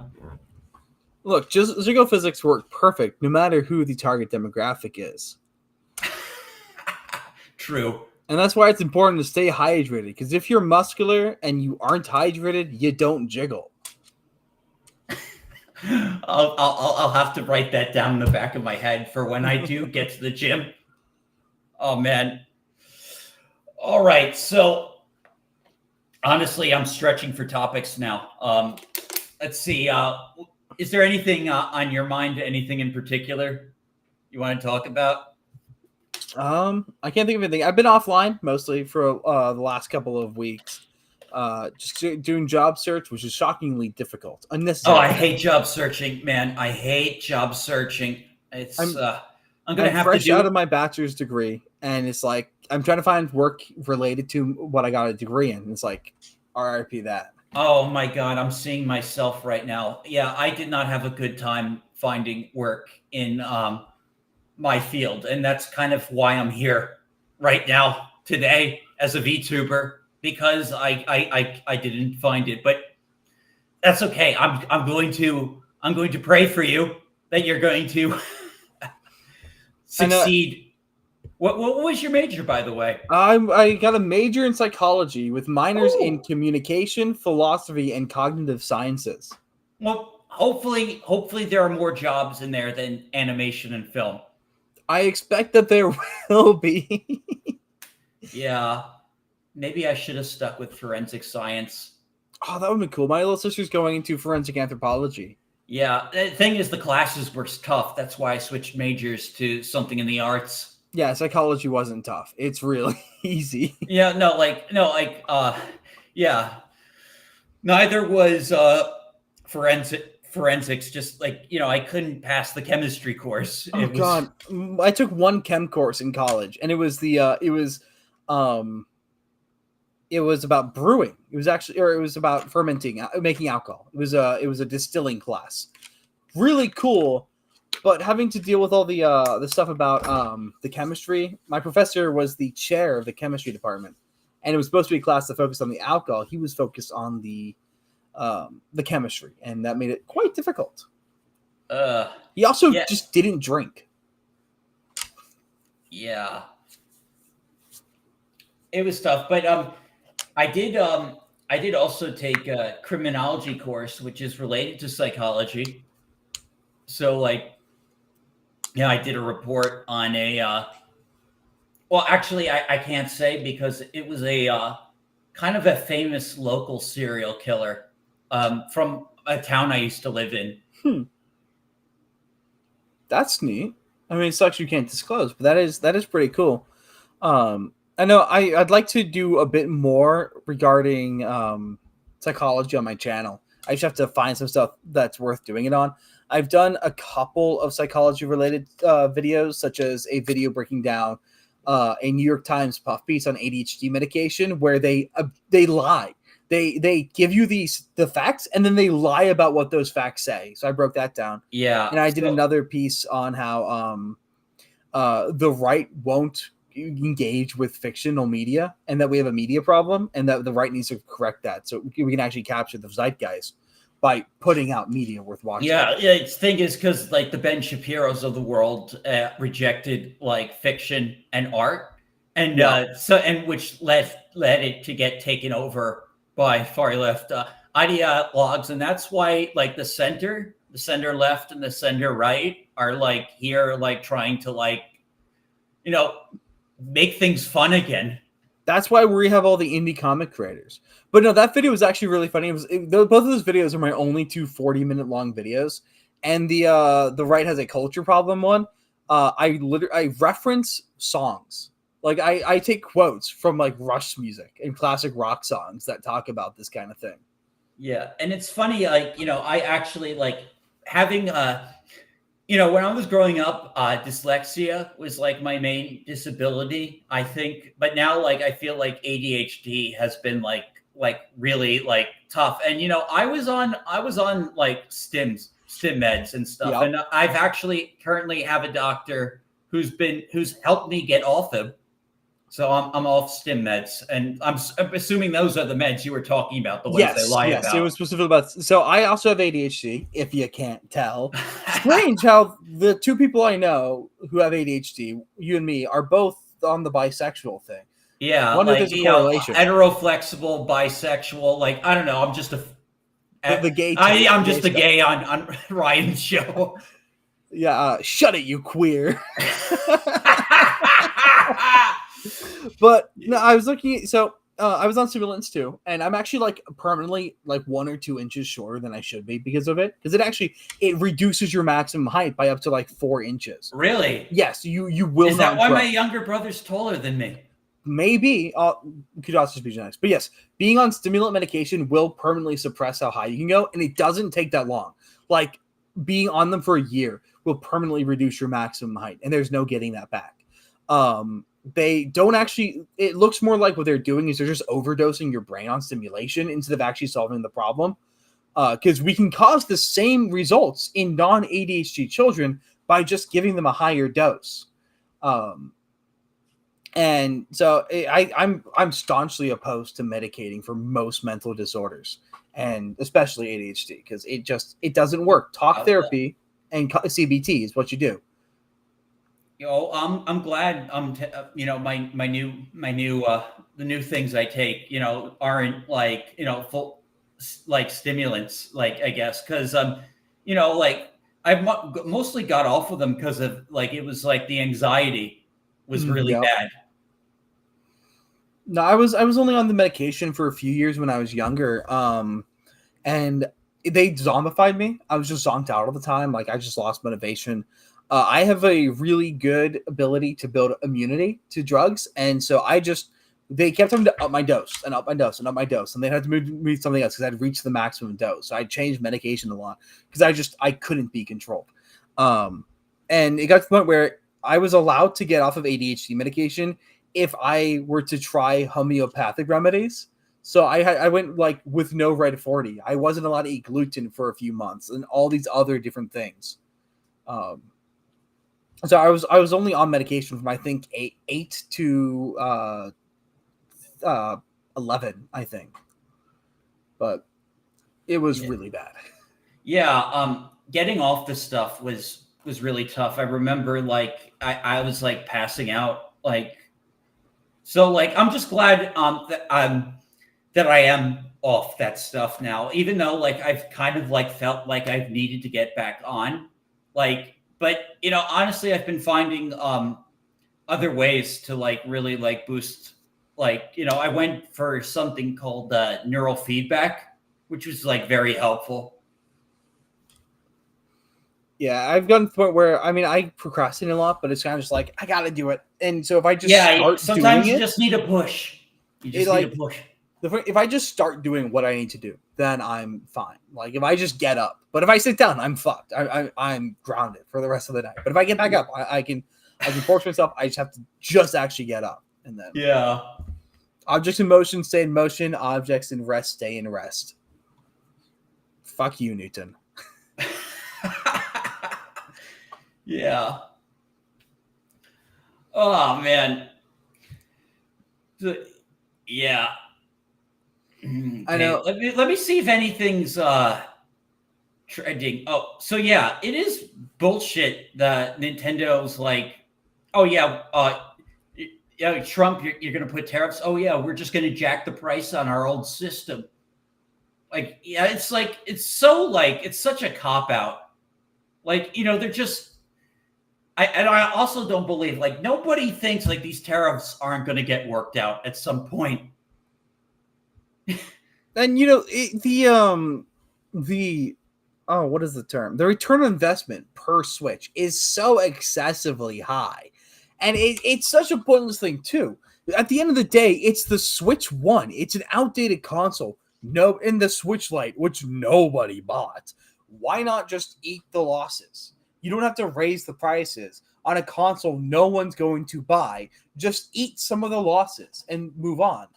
At best, well, actually, in the most generous assumption I can give is this is an act to prevent third-party purchasing or people buying the older version to get around having to buy the new one. Yeah. Basically, you might as well buy the Switch 2 because it's only $100 more than the Switch 1. Yeah, that's probably what it really is to encourage more people to get a Switch 2 and get onto the new system. Of course, I'm still going to keep my old Switch despite its age, Well, just in case, Nintendo decides to brick mine. But so far, it's been also like not all the companies have released patches that fix incompatibility issues with certain games. Like I have this Star Wars collection on a physical copy, but apparently the Clone Commando game is delisted because of incompatibility issues on Switch 2. And so I'm afraid to even try that game if it's gonna like fuck up. But see, most Switch 1 games do work. It's just like certain ones that just need patching. Yeah. Do you know what Steam's take on piracy is? I'm assuming they're against it like every other company. Steam's stance is if you give a product worth buying, nobody is going to not enough people are going to put in the effort to pirate. But So that's because they have a really pro-consumer president that like actually plays games. Well, the thing is, Nintendo is dealing with a problem that's brought on by the fact that they're too stingy with their prices and they make it too hard to get games. And by doing that, you're encouraging people to pirate. People wouldn't pirate if it was easy to get the games. And that's what Steam's learned, and it's worked out really fucking well for Steam. They barely have to they don't worry about piracy because at the end of the day, it barely affects them. They have so many people buying it because you've earned their trust. Well, I mean, Nintendo is being run by a bunch of really old Japanese businessmen and a former guy from EA who I'm pretty sure is a Wookiee. And whose name is fucking Bowser. That is funny. He deserves the job for having the name Bowser. I know. We can give him that one. It's his birthright. I mean, I thought it was funny when he first came in, but now, like, I feel like he's just like, I just think of him like Kathleen Kennedy, even though maybe he's not that bad. His CNBC interview made him seem very out of touch. Oh, just buy the Switch 1 if you don't like the prices. And then we raised the prices, so you might as well just buy the Switch 2. Now, it's always going to be this way, and this is how they always go about it. You know, the gaming industry is a unique place because it's filled with people who are not gamers, telling gamers what to play and what to buy and what to engage with. It's very similar to what's going with MasterCard. People who are not interested in culture demanding what culture must do. It's what Disney did to Marvel and Star Wars. People who do not care about these IPs telling you who do care about the IP how to feel. And they're just going to demand the space and then ruin it and burn it to the ground at, well, only their own cost. Only they and culture suffer.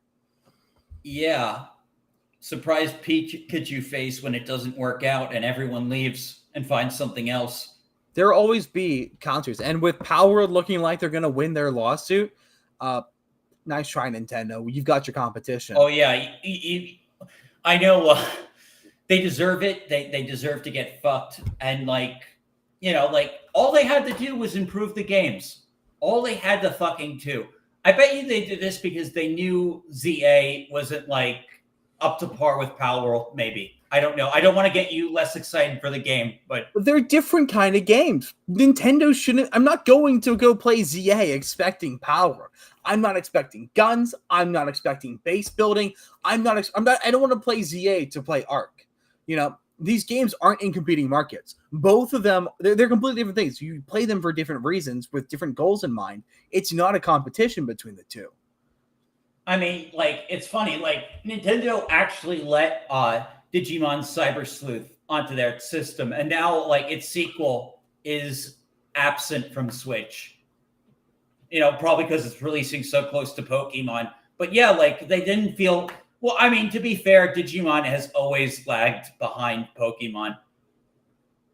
I mean, I completely ignored it for, like, 20 years. Well, that's because the only thing Digimon had going for it was a cooler theme song. But I guess Digimon is filled with furry bait, so I understand why you're going back to it. Well, I've actually been watching the Japanese version and think the Japanese music is far superior, which is weird because a lot of times when these like 90s dubs actually did make original music, that the original music tended to be better.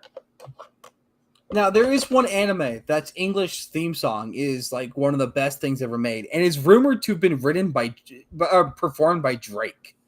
If you're familiar with the show Spider Riders, never heard of it. It was a small anime that wasn't very popular in Japan. That was only localized in Canada, and it's basically about this kid who like falls into the center of the earth, and the center of the earth is filled with like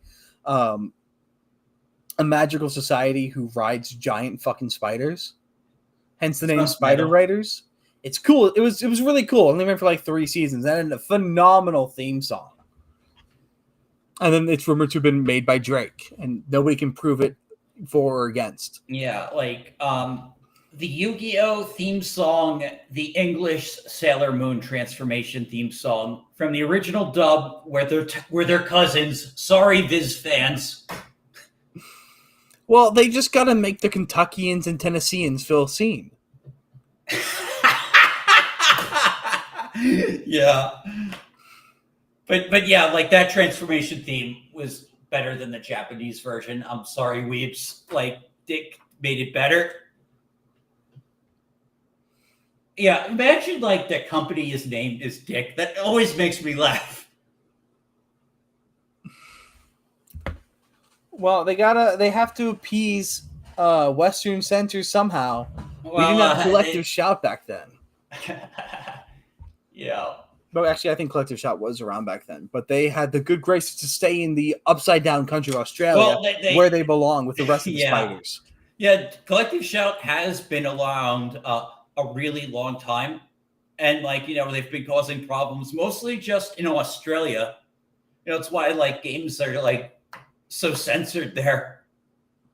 Like even like Fallout, like I heard like when someone told me that one of the reasons why like all the drugs in Fallout are named after fantasy stuff was because of Australian censorship.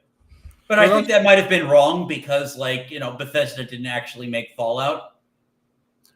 Yeah, because the names were that in the original games, weren't they? Yeah. So that what I was told was probably wrong. Oh, hey, Riot Kidding.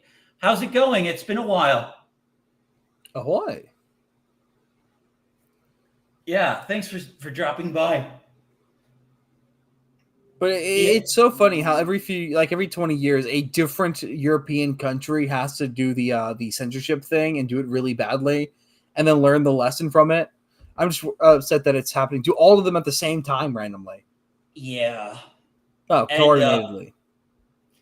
Yeah, well, it's going to be up to like America and Japan now to like fight back. And of course, like one advantage we have is being on the internet.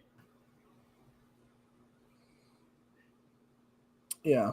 I mean, they can try to censor us, but eventually either it gets too censored or it gets just fucked. We will resend our dollars. We are not so aggressively obsessed that we have to stay here. Yeah, absolutely. We're gonna find ways around it. Like crypto is also a new thing. My cousin is actually a crypto bro, so he can actually teach me how to get in, but or at least like figure out how it works. Yeah. Yeah, but if I have to, other than that, like I mean, like I've checked Steam's adult section. Actually, it doesn't seem like a lot of stuff has been taken down just yet. Like I found this game that is now Ryan's like favorite game now, called Slaves of Rome, where you actually play as a Roman slaver. No, that does sound like Ryan's favorite game. That makes complete sense to me.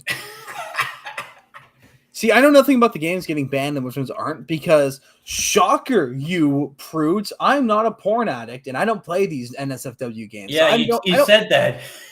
I have one game on my Steam account that's questionable, and it's because it was given away for free and I got it as a joke and it was Honey Pop, and I don't even know what that game's about. Yeah. Wait, I might have sex with Hitler on my Steam account. I don't actually know if I do or not. I know. I do not. I know. Someone gifted me furry Nazis as a joke. It was fucking Levistro. It's only because like people send Cassie these weird ass games to goof on her.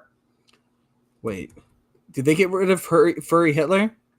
Oh no, I bet you it's still there. They only got rid of like anything doing with like straight incest or. Oh, thank God, furry Hitler's still here. We're good guys. We're doing just fine. Oh, it's on sale. The sequel is Sex with Furry Hitler 2 is on sale for $4.49. Oh wow. Oh man. Oh, yeah, it's still amazing that I like that Steam is has a lot less censorship and allows more than other stores, but I still can't believe they'll allow those types of games. Oh my god, wait, you can get the entirety of the Führer set, every Sex with Hitler game, for $10.88. 63% off on all the Sex with Hitler games, including games like Hitler Bunker BDSM, Sex with Hitler World War II. What is this one? Sex with Hitler 2069. Oh my god. Oh. I know what I'm streaming next. Oh, you're gonna. I don't know. There is the only adult streaming site that I know that would allow straight up porn streaming is a streaming site called Joystick, and I don't know if anyone even goes on there. I've never actually looked at Sex with Hitler. Neither of those characters are Hitler, but they are both fully nude. Oh, there's oh god, why am I still looking? What the he replaced his swastika with a dick. Glorious! It's an isometric bullet hell. That I'm also not surprised. There's a lot of that on Steam too. Oh god, why am I looking? It's just morbid curiosity.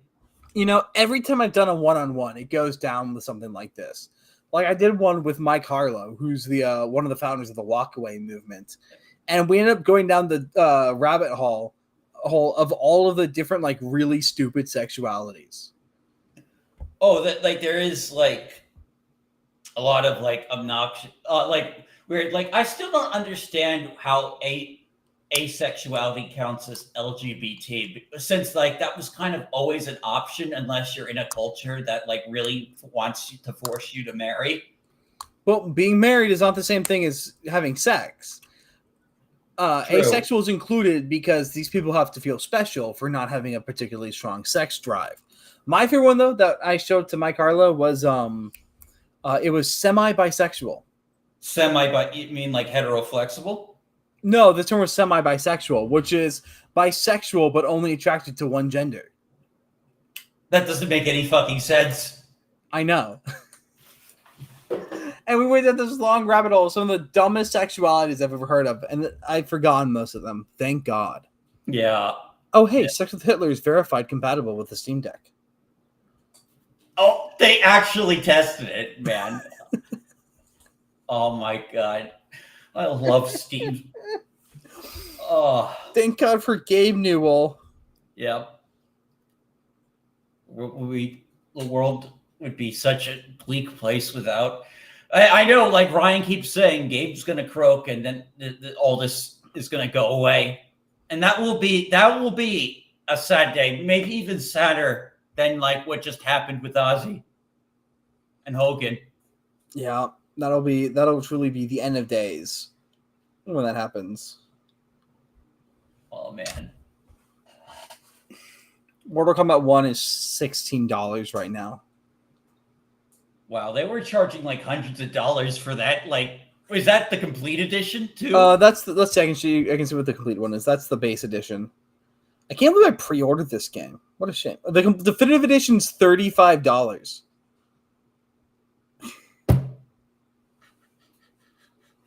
Wow. Fucking Warner is so.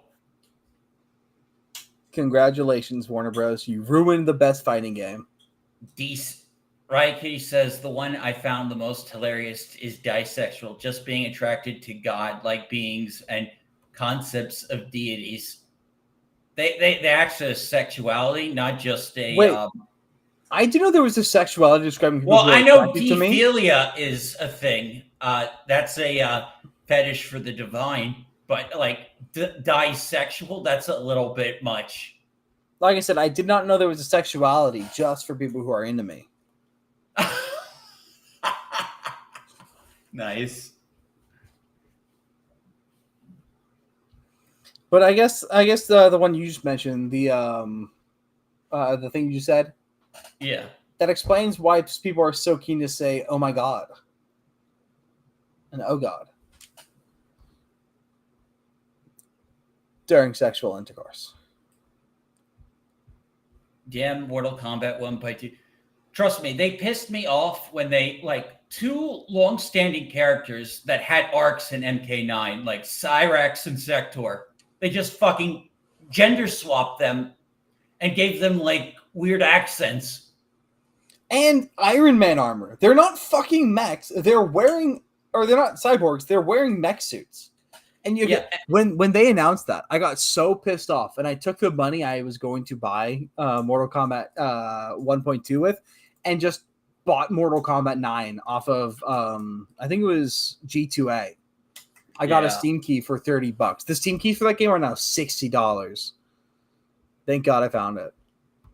Oh, nice. Good thing it's in my Steam library. And the best part is, if you have any friends and you have a copy of it, you guys can still play together by using Steam's remote play together feature. It actually works excellently. Yeah.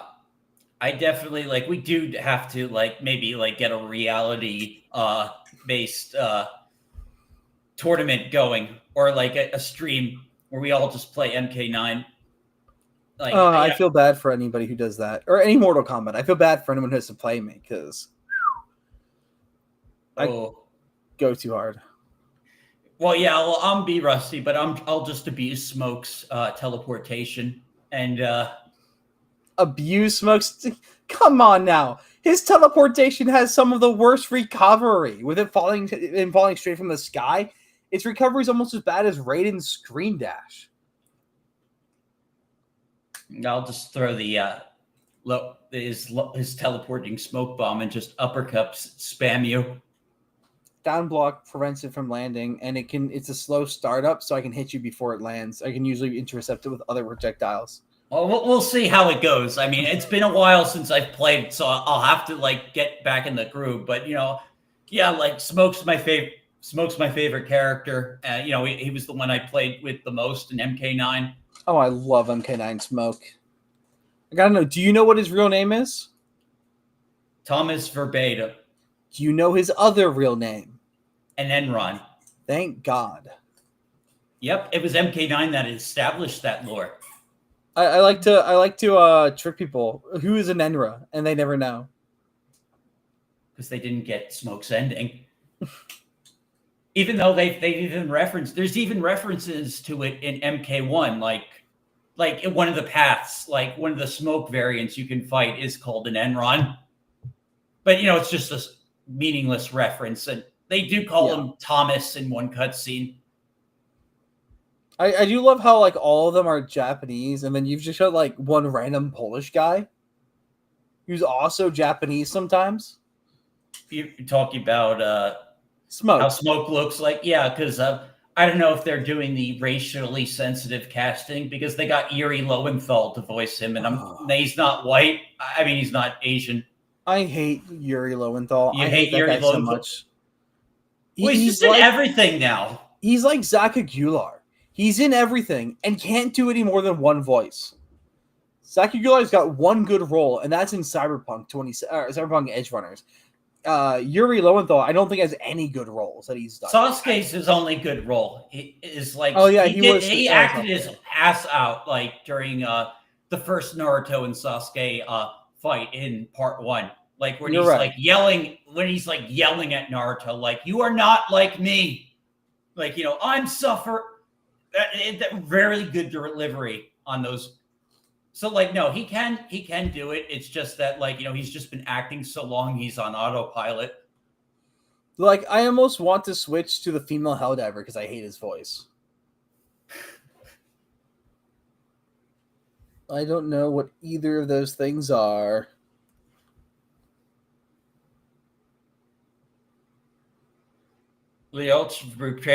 Oh, he's talking about the protagonist from Code Geass. I've not actually seen Code Geass. I've seen parts of it. It's weird. It has mechs. It has mind control, so you'll lose your credit card system. But yeah, like the trippiest part is when Leoch, like, loses control of his mind control powers and accidentally tells like this girl to just kill every Japanese person in this stadium. Fucking based. Yeah, and so like she just literally just starts killing everyone in the stadium because he lost control of his power and made her do that. Okay, but if you're gonna wipe out like all of a group, why are you going after the Japs? There are so many. They were in Japan, and like the whole thing is that Japan's been taken over by like 40K America, essentially. So it's like the Emperor Empire. So it's like the American Empire. Okay. So like it's like where America's supposed to be, but they're this entire other nation entirely, and they've taken over Japan because it's old history. Yeah, Britannia, it's called. So, like, yeah, there's an occupying force in Japan. So, like, they controlled. So, like, that just made the political situation worse there. Is the fact that, that she went in and started killing all the Japanese. Honestly, respectable. They make goofy looking cars.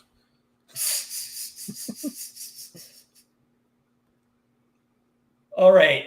I think we can wrap up soon if you want. We're approaching a 2-hour mark.